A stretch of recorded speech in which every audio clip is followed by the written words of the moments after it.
This is TBN Meets, yet another wonderful episode. Thank you very much for having joined us. Welcome to it. Today we're welcoming Hermann du Plessis. Sir, thank you very much for having joined us. Thank you for having me. It's a real honor.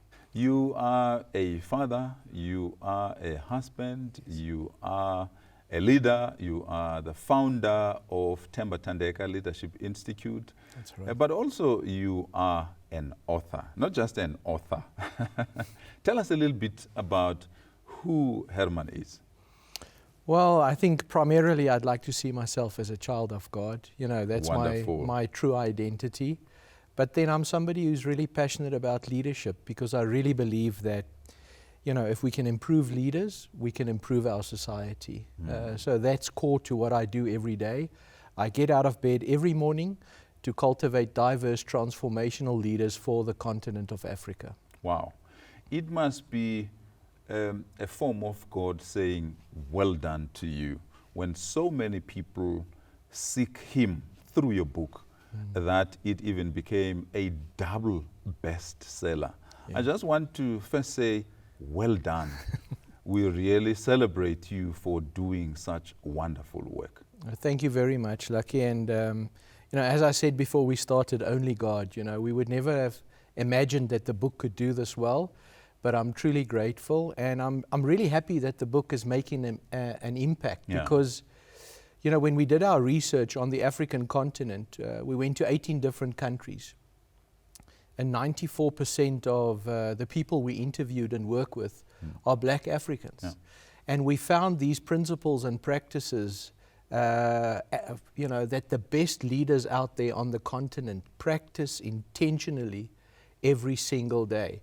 And when we found it, we looked at the principles and we could, you know, connect it directly to the life of Christ. Wow. So we found the principles first, and when we studied them, we realized, but this is exactly principles from the life of Christ and how He led. And even though the book is a secular book, I think what's great is as soon as people read it, they feel like there's something here that's on another level, and something that can truly be transformative. You know, on the contrary, though, it doesn't sound like a secular book to me, because it touches on a whole lot of aspects. As you are saying that during your research, you found so many connections in how leaders lead, connected to how Christ led. Yes. Now, tell me, was it intentional to title the book Lead with Intent? Tell us a little bit about the title. Yeah, so it was definitely intentional, because what we found is that these leaders have highly intentional practices, that things they do every single day to make sure they lead well. I think good and great leadership does not come by accident. It's something that needs to be practiced, and it's highly, highly intentional. Wow. So these 9 principles, you know, principles are difficult to understand because they are not practical. And in our research, we actually looked at the principles and we tried to figure out how they live these principles. And that's why we listed the 9 practices. So these are the 9 things people do intentionally every day that transforms the culture of their teams, the organization, but also eventually it transforms individuals. Wow. I love how you talk about leadership that leads to profitability. Yes. But we will talk more about that at a later stage. Yes. Some of the aspects that really gripped me about the book is vulnerability. Yes. It would be interesting to hear from you how these leaders that you have researched found vulnerability one of the traits in terms of good leadership. When leadership is seen as if you cannot be vulnerable as a leader, you must be a macho man and stuff like that. Tell us a little bit about that. Yeah, so I mean, I think that was one of the most profound things that we learned when we work with these leaders, is that there's a deep humility. Now, how do you practice humility? You do that through vulnerability. Now, honestly, the biggest fear of leaders is that if I am vulnerable, people are going to abuse that. Yes. But the opposite happens. When I'm vulnerable as a leader, people start trusting me. because they can see my humility. And if the leader owns up to things, then I can do it as well. So what does vulnerability look like on a practical level? The leaders we work with admit their mistakes. Yeah. They say they're sorry when they are wrong. Yeah. When they don't know, they say, sorry, I don't know, I need help. Can someone help me? So it's just those, I would call them appropriate levels of vulnerability that actually leads to trust. And the good thing about trust is it speeds up the organization. There's no bottleneck. I trust you. You can go ahead and do your job, and you trust me. I can go ahead and do my job. So there's real advantages to these principles that we actually picked up. That's really beautiful. Yes. Now, from vulnerability, you said you can be humble by being vulnerable. Yes. I have heard a lot of people say, if anyone, for that matter, it might not necessarily be a leader, feels and think, oh, I am humble, they have already lost it. Yes. What should be the outlook of a leader themselves towards humility? Humility for me is self-emptying. And I think that's how the best leaders we work with, that's how they view it.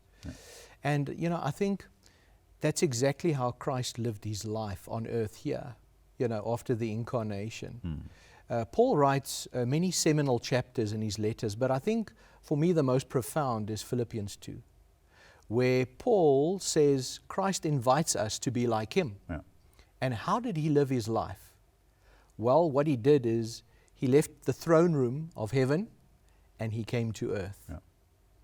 So the Greek word there in Philippians 2 that he uses the word kenosis, which means self-emptying. But then he goes a level further. He becomes human, but then he serves us as a slave on the cross. He empties himself once again. You know, isn't that profound? It is. So there's a double emptying. But then Paul says an interesting thing. He says, because of that, God lifted Christ to the right-hand seat of God. And from there he rules not only heaven, but earth and below the earth, hell as well. Christ now rules everywhere because he descended. He self-emptied himself. So my challenge to leaders, and this is what I've seen the best leaders do, is they always try and figure out what's better for the team, what's better for the organization, what's better for my customer as a pastor, what's better for the congregation. I think that's very important. Once I can put other people's needs ahead of my own, then I think you're at a point of humility. Now, on a lighter note, did you ever dream that this a book would be a double bestseller? No, never. And you know why? It's because we really struggled to find a publisher. So if you struggle to find a publisher as an author, you immediately think this is not a good book. You know, and the feedback we got was, look, it's not a personal leadership story. People don't read leadership books anymore. You know, we found all the excuses we could find from the publishers until we found a publisher who really believed in the project.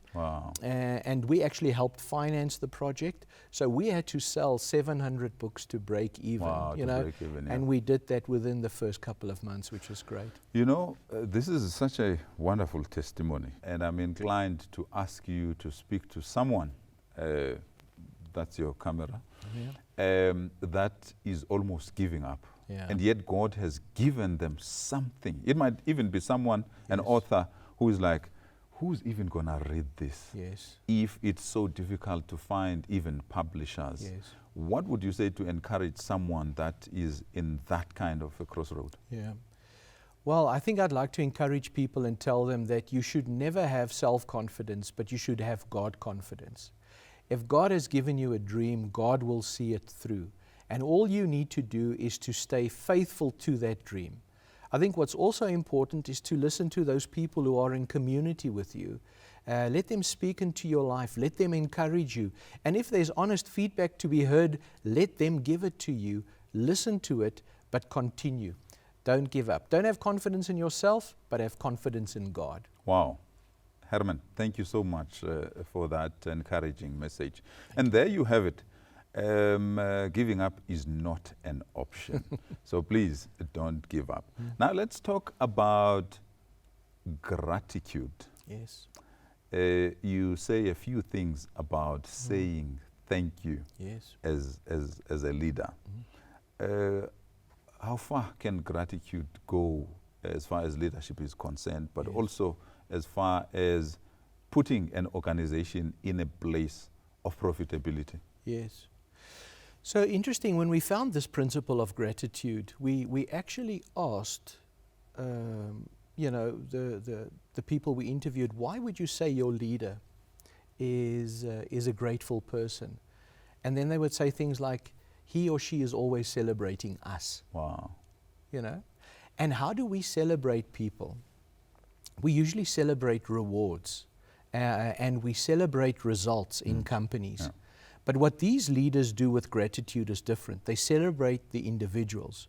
I mean, if you think of it, Lucky, what did you do to be here today? Nothing. You didn't do any. The day you did nothing to be here, your birthday, is the day we celebrate you the most. So we just celebrate the fact that you are here. Yeah. And this is something profound I Wow. learned from these leaders, is they celebrate the people in their team just for being there. Yeah. And they make a big deal of who these humans are and why they are important. Now, once you treat individuals like that, they feel valued. Yeah. And if I feel valued, I go the extra mile for Yeah. your business. Wow. And that leads to more profitability, more productivity, and then more profitability, Wow. which I think is really important. Every morning when my wife and I drop our daughter at school, her name is Grace, and my wife's name is Adele, by the way, we say to her, Grace, remember, Mommy and Daddy are so happy you are here, and we believe the world is a better place because you are here. Wow. Yeah. Wow. Just that gratitude for Yeah. her being here. And if that becomes your identity, you have that value, Things change that for the God put better. me here for a reason, for a plan, for a purpose. I become more productive because I believe in my value. Yeah. So the leaders who actually drive profitability, they drive gratitude. Gratitude for the people who are in the business. That's wonderful, but let's go deep. What happens to, as a leader, what happens in terms of, you're talking about celebrating, first of all, the existence of the team. Yes. But secondly, the achievements Yes. of the team. Yes. What happens to those people that seemingly are not achieving much? Yes. So is that the reflection, is that a reflection of the individuals, or is it a reflection of your leadership? You tell me. Yeah, and I think that's the discussion we need to have. Why is it that individuals in my team are not performing, Yeah. and what am I doing about it as a leader? Yeah. Do I really believe in those people? Do I tell them? Do I encourage them? Because I think that's very important. And maybe they're not a good fit for my team, but how do I then help them to move in the business, or how do I find them a new role? Yeah. Because sometimes you land up with a bad fit. You just don't fit in a position. Yeah. It's not who you are. It's not part of your godly makeup. And then we need to help people. Now, the best leaders we work with, that's exactly what they do. They don't tolerate poor performance, and they see it as a reflection of their leadership. Yes. And then they do something about it. Yeah. And they're not afraid to have the honest conversations. Exactly, with the people, yeah. I think a lot of leaders, are Wow. afraid of those conversations Yeah. because they're awkward. So what do? They wait until it's end of year, look at the results and say, sorry, you didn't make it, you have to leave. And that's the easy way. I think the approach of intentional leadership, Yes. servant leadership, Yeah. is to care enough to have the difficult conversations so we can address problems early enough Yeah. so that we can do something about it. When you said those leaders, what they do, the most important thing is what they do. Yes. Is this where care and development comes in? Yes. You know what fascinates me always is when I meet top performers in business, they have a leader who believes in them. Yeah. And that's sometimes all you need, is somebody to say, I believe in you, you can do this. I mean, how many of us had a school teacher who did that? You never knew you could do something well until a teacher came and said, Lucky, Hermann, I believe in you, you can do this. Might have been a parent, an uncle, an aunt, or just a coach somewhere. Yeah. We all need just one person to believe in us. And that makes the difference. You know, I think of Jesus that goes to Matthew, the tax collector, and says, I see you, follow me. That's just the belief in him, you know. And, you know, the tax collectors, they were the most hated ones, you know, when it came to the Jews. But, you know, I think Jesus sees the potential. He says to Matthew, come, I see your value, follow me. So how much time can be allocated to caring and developing those people who seem to be in, as you were mentioning, it might not necessarily be the right position, or there might be a number of issues that are concerning maybe the lack of achievement or whatever. How much time can a leader spend in ensuring that I'm not only caring, I'm not only celebrating your existence, but I am developing you so that you can push us forward in terms of whatever needs to be achieved? So I think the research basically says that as a leader, you will spend 80% of your time on the 20% of your team that struggles the most. And you'll only spend 20% of your time on, you know, the 80% who's doing okay. And I think that's the reality of leadership. We always spend more time with people who need development and who need growth. It's funny, when I do workshops for people with these 9 principles, they always say to me, I've already got so much work to do, and now you're giving me this additional work to do. And then I tell people, you do this work, and it will become the only work you do, because it empowers people to become independent and work on their own. They're not codependent on the leader anymore, but they can function by themselves. They've been empowered to do that. Wow. I once heard someone say, actually I think it was Professor Dion, talking about leadership, and he said leadership is such that you render yourself useless. What are your views in terms of that? Yeah, I mean, I think useless in a very positive way. Yes, I understand that. I think, and I think that's a very interesting statement, you know, because I think ultimately the role of leadership is to empty yourself in such a way so that others can thrive and succeed. And I think that's the key. You know, I really think you can see with Paul as well, you know, how he empowered people, emptied himself into them. And that's why I think Paul is such a great theologian. He really understood that, you know, that the example of Christ is the example for every facet of life. And I think that's incredible, you know. Christ on a cross forgiving people. And then the first martyr, Stephen, in Acts chapter 7, he forgives them. I mean, if you take a look at other religions and how their religious figures die, it's a totally different picture. You know, and that's why I think that example is so important, is emptying yourself for the betterment of others. Now, once again, that does not mean you know, you need healthy boundaries. You need healthy boundaries. And I think that's important because the Bible teaches us self-love as well. But I think, you know, the Message translation in Philippians 2 says it beautifully. It says, put yourself aside long enough for others to get ahead. So it's not all the time, but long enough for others to move ahead as well. What would you say makes leaders to be afraid of being rendered useless? You would hear people talking about micromanagement and stuff like that. What lies in the heart of someone wanting to micromanage people? Control. I think control is very important to people today, and control comes from the personal ego. Because if I'm in control, I can show people how much I know, and I get my value from that. You know, I always tell leaders, you don't have to be the Messiah. The job's already taken. You know, Jesus came and did the job. We don't need to constantly save others. We need to empower them so that they don't need us anymore. That's our role. You know, I often thought about and wondered about Christ on the cross, and the disciples are gone. And he gave them this mission of the kingdom of God. I wonder how he felt there. was my leadership a success? Because it was only John and the women, you know.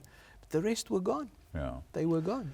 There is also a saying that goes, people don't care how much you know until they know how much you care. Yes. Now the dynamic for me in that could be that then how much time, but I think somehow you've already answered that question.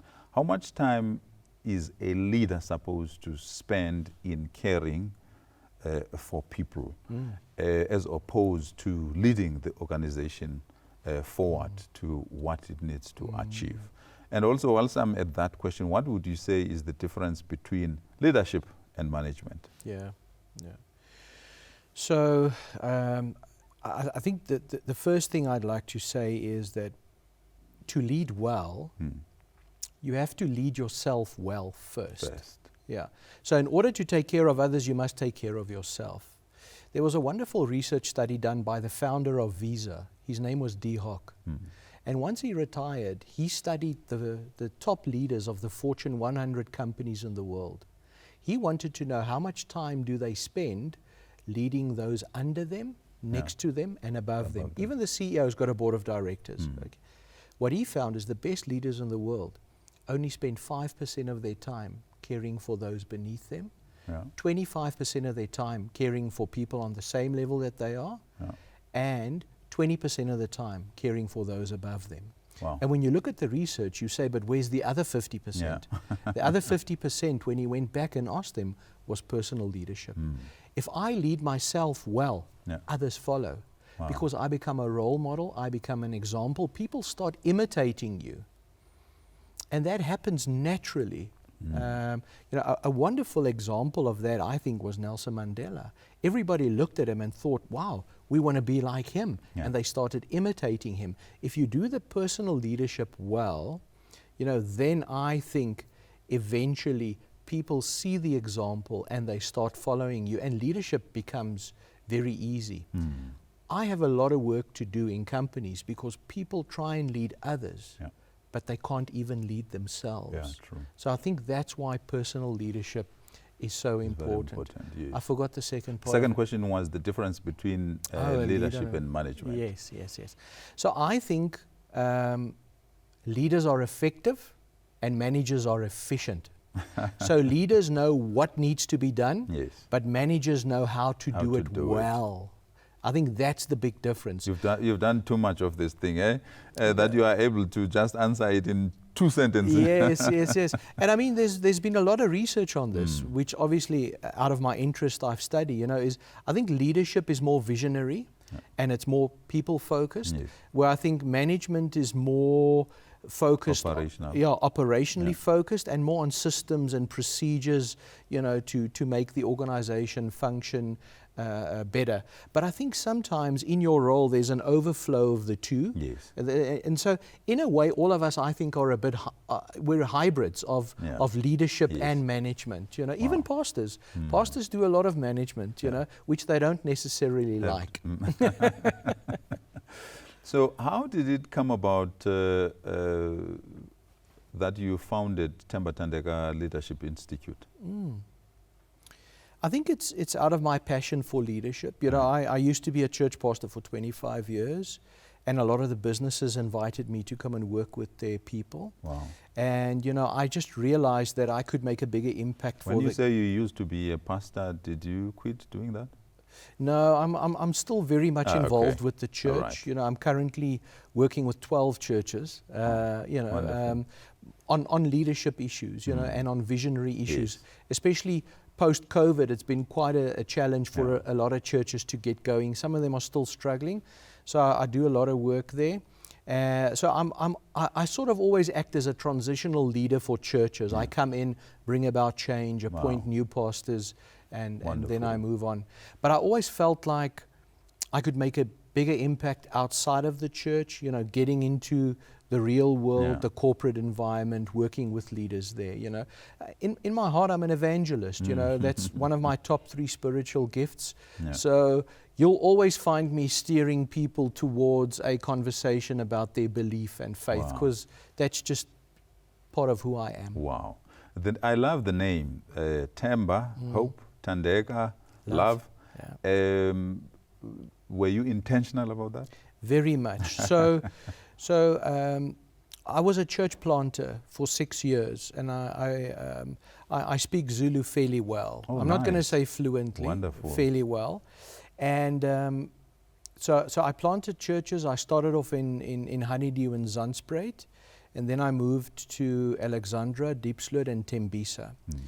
And when I finally met my wife and we got married, the pastor said, no, you have to come and get married in our community. So we had a big ceremony in the community, and then they gave us African names. Oh, wow. You know, so my name is Temba, my wife's name is Tandeka. Yeah. Oh, nice. And it makes sense now. Yeah. And they insisted on us using those names for the company when we founded the company. Wow. All right, Mr. Hope, I'm no longer calling you Hermann. I'm calling you Temba now. That's it, yeah.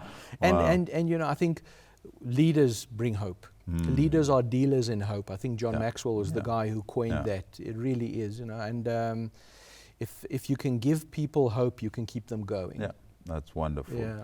All right, the book is entitled Lead with Intent. So I'm going to challenge all of us at home. Let's make it triple bestseller. Thank you. Where can they find the book? The book's available in bookstores and in all the major digital platforms across the world, you know. So all your big ones, it's available there. You know, people have their preferences, so they can just go and look for it. They'll find it there. Oh, wonderful. Mr. Temba, thank you so much. much. We really celebrate you. This program is about celebrating people like you who become obedient to whatever it is that God puts in your heart. And I am so happy that you have achieved so much just in your achievements, just through this book as well. And please carry on doing what God says you must do. And all the best going forward. Thank you so much, and I really appreciate you for inviting me onto your show.